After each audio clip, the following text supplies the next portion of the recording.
Реконструкцијата и проширувањето на булеварот Борис Трајковски конечно станува реалност, порача градоначалникот на град Скопје Орце Ѓоргиевски при увидот на градежните работи на терен. Тој информираше дека пробивањето на трасата е реализирано за речиси 90%, а по целосно расчистување.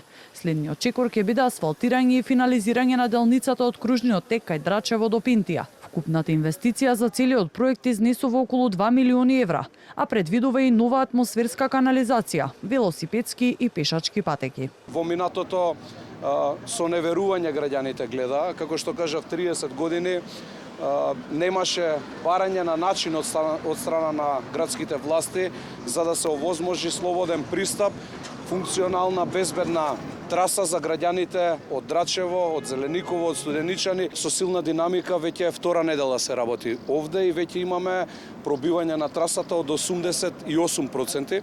Останатите 12% станува збор за уште 3 или 4 објекти. Во наредните 10 дена ќе бидат пробиени и ќе имаме целосно возможување на пристап, односно почеток на реализација на овој булевар.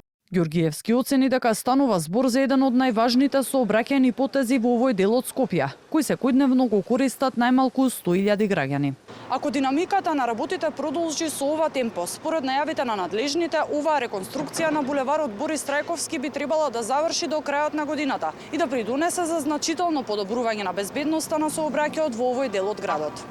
Ѓоргиевски посочи дека со засилено темпо се работи на други капитални инфраструктурни проекти, меѓу кои клучката кај Момин поток и мостот на Вардар, кој треба да ги поврзе улиците Љубљанска и Скупи. Паралелно со инфраструктурните проекти, градските власти уверуваат дека се работи на подобрување на состојбата со комуналната хигиена. Ѓоргиевски информираше дека завршена е тендерската постапка за набавка на нови 40 камиони за собирање отпад, додека во тек е и финалната постапка за набавка на околу 2400 контејнери, кои треба да бидат испорачани во наредните 2 недели.